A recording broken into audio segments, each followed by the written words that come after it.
It is very unlikely that somebody here does not have a social media such as Instagram or Facebook where you can share pictures and memories.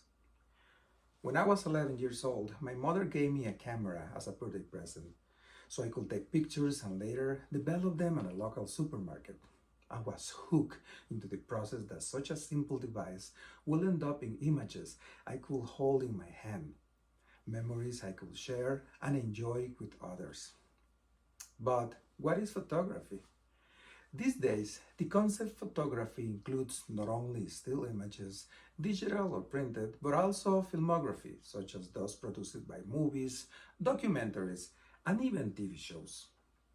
Now, what are the origins of photograph? The word photograph means literally drawing with light in Greek.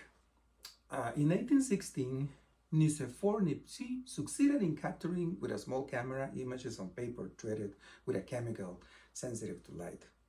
Then, in 1826, he succeeded in making the earliest camera photograph. It represented a view from a window at his hometown in Burgundy, France. And this is what many consider to be the first picture ever taken.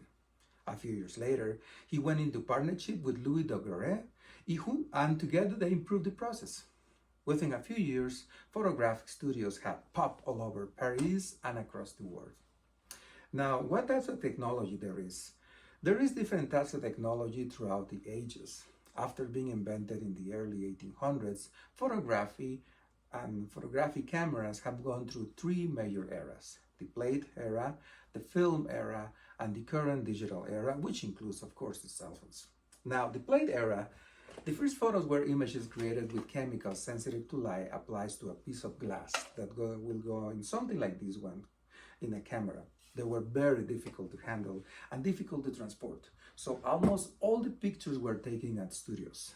Plus, the subject had to stay still for several minutes in order to capture the picture. Imagine being like this, right? Then it came the film era, like these ones, right?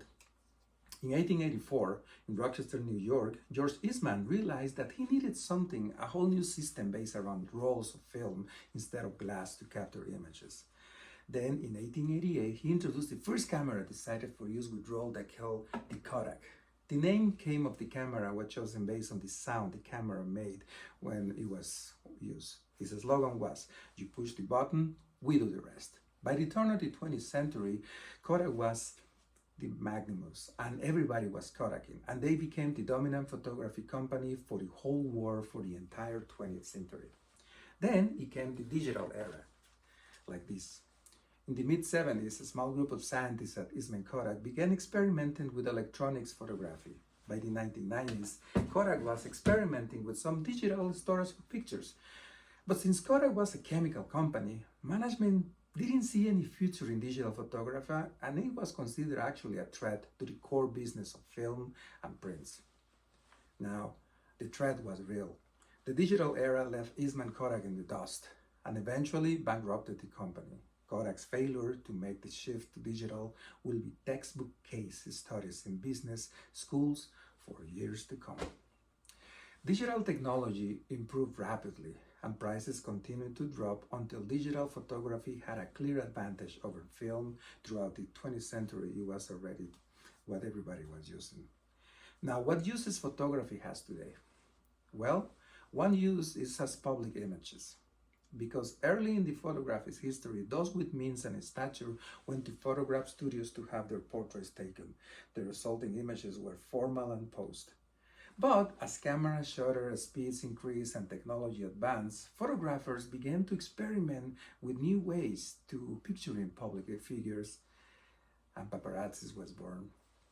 Then also photography can also be used as witness. Photographs can bear witness to history and even serve as a catalyst change. They can foster sympathy and raise awareness of, alternately, critical commentary. Throughout the history of the medium, photographers have aimed to capture the essence of events they witness. Pictures like the sailor in New York kissing a nurse when World War II ended, the soldiers of Okinawa holding an American flag are unforgettable images that will forever live in the books of history and popular culture. But they also can be a powerful denounce of injustice, persecution, and fear, like the image of Dr. Martin Luther King Jr. telling us about his dream. In conclusion, next time we pull our cell phones to take a picture of our pet or the dish we're about to eat, let's take a moment and imagine how life will be without those images that say more than 1,000 words.